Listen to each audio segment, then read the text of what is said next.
Tucked deep within the quiet hills of Hinsdale, New York, there stands a small white farmhouse that looks like any other piece of forgotten countryside. From the outside, it's simple, 2 stories, a porch that creaks underfoot, and tall grass swaying in the breeze. But for those who've stepped inside, the Hinsdale House is not just a building. It's a place where reality bends and something unseen breathes between the walls. It all began in the early 1970s when the Dandy family moved in, hoping to escape the chaos of city life for peace and fresh air. Clara and Phil Dandy, along with their children, thought they'd found a perfect home. The first few weeks were calm, but soon the air in the house began to feel heavy, as if the walls themselves were watching. The family would wake at night to the sound of footsteps moving through the upstairs hallway, even when everyone was asleep. At first, they dismissed it as an old house settling. But when the family began hearing faint chanting from the woods behind the property, they realized something far darker was at work. One night, Clara stood at the kitchen window and saw a group of shadowy figures standing at the tree line, holding what looked like candles. Their faces were obscured, and the air seemed to hum. When Phil ran outside to confront them, the figures vanished, leaving only the faint smell of smoke and the echo of whispering voices. From that night on, the Dandy family was never the same. Objects began moving on their own. Doors slammed violently. The family's crucifixes would fall off the walls and shatter. The phone rang with static-filled voices that called them by name. Even their dog refused to enter the house after dark. The children complained about a woman in white who stood at the end of their beds at night, staring silently before fading away. Desperate for help, the Dandies reached out to local priests, and a small exorcism was performed. But the moment the prayers began, the house erupted in chaos. Lights flickered, furniture shook, and the walls seemed to pulse with life. One of the priests later said he felt as if an army of unseen hands were pushing against him, forcing him toward the door. The ritual failed, and the family's terror deepened. Neighbors also began to notice strange things. A mail carrier reported hearing screams from inside the house, even when no one was home. Hunters passing through the woods claimed they saw lights moving in patterns around the property late at night. Some swore they heard chanting, the same low, rhythmic sound the Dandies had described. The history of the land only made things worse. Locals said that long before the house was built, the site had been used for dark rituals and even sacrifices. There were rumors of a massacre among early settlers, an event that cursed the ground forever. Some claimed the house stood on a native burial ground, disturbed during construction. Whatever the truth, the evil there seemed ancient, patient, and hungry. Eventually, the Dandy family could no longer bear it. One night, as the house shook and doors slammed, they fled, leaving everything behind. They never came back. But the Hinsdale house didn't rest.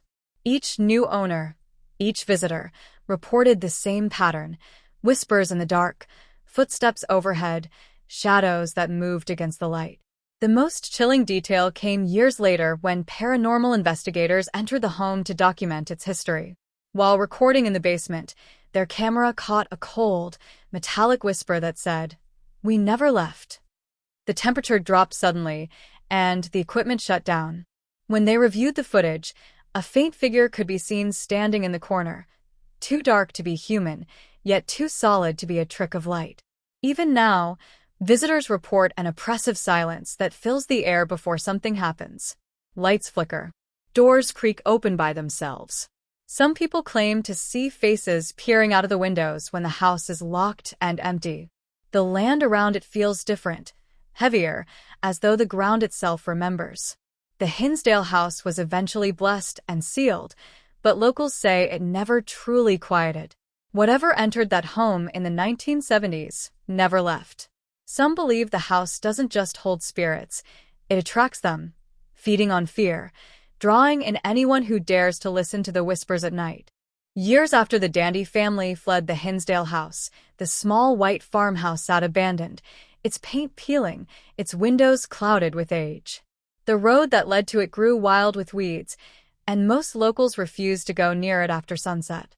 They said the place was cursed, that the air around it was too still, too quiet. Even in broad daylight, the house seemed to breathe, as if it were waiting. But not everyone believed the stories. In the late 1990s, a new couple bought the property, planning to renovate it into a bed and breakfast. They laughed off the legends. For a while, everything was fine. Then one morning, the husband found muddy footprints on the staircase, small, childlike prints leading upward to the second floor. No children lived nearby. That same night, he woke to the sound of a music box playing softly in the hallway, its melody distant but clear. When he opened the door, the sound stopped. He never found the music box. From that point, things spiraled. The couple began arguing constantly, plagued by strange nightmares. The wife said she dreamed of standing in the woods behind the house, surrounded by chanting voices. In her dream, the trees were moving closer, whispering her name. She said she could see figures, shadowed faces, moving between the trunks. The next day, they packed what they could and left without looking back. Locals say the house doesn't like to be lived in. It tolerates visitors for a time, but it always drives them away. Paranormal investigators who've spent nights there describe the same sensations: a low hum in the air, a sense of being watched, and sudden bursts of cold that seem to pass right through the body. One well-known team recorded what they called intelligent responses from the spirits. Using an EVP recorder, they asked, "Who are you?" The reply was faint but distinct. "We live here." They asked, "Why do you stay?" The answer came seconds later. "She told us to." No one knows who she is. Some believe it's the ghostly woman seen watching from the upstairs window. Others think it refers to Clara Dandy, who may still wander the halls, trapped in the house that broke her mind. But some investigators, after years of research, say she is far older, something tied to the earth itself. In 2015, a historian uncovered a disturbing detail.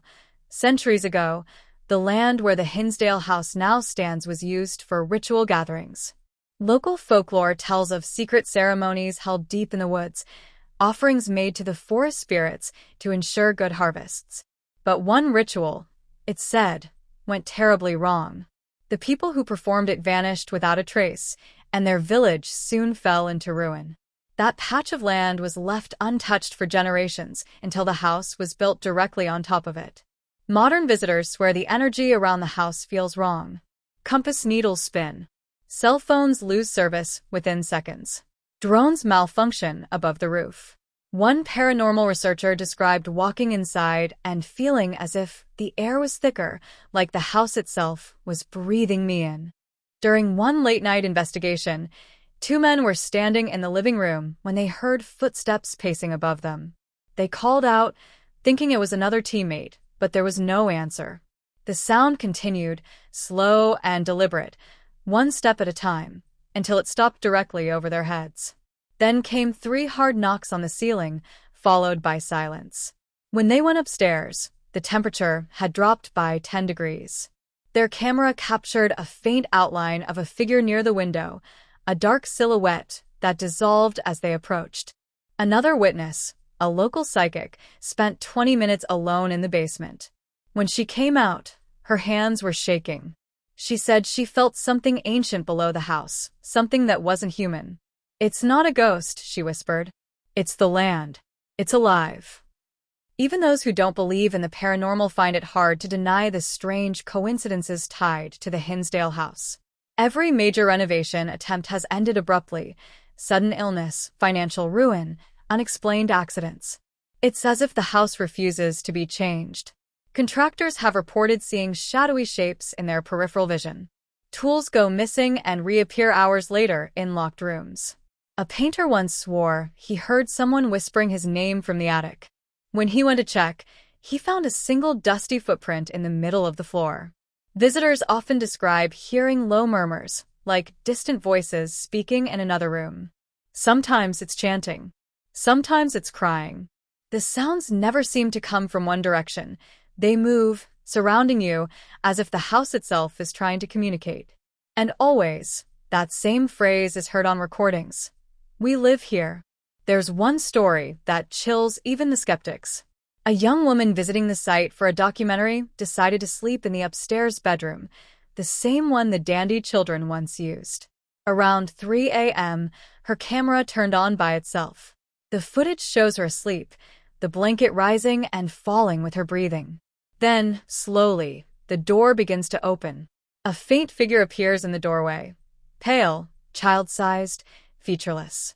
The figure steps closer to the bed, leans forward, and then the camera cuts to static. When she woke up, the door was closed again, but she had deep scratches across her back. When the crew reviewed the footage, they noticed something else.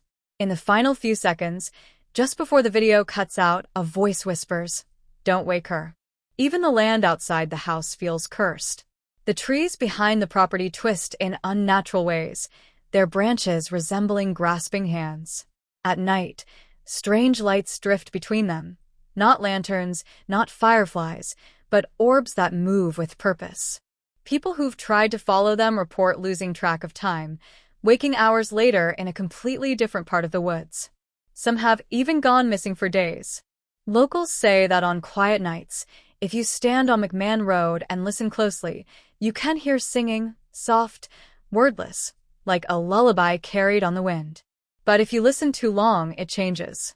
The melody grows darker, deeper, as though the house itself is calling your name.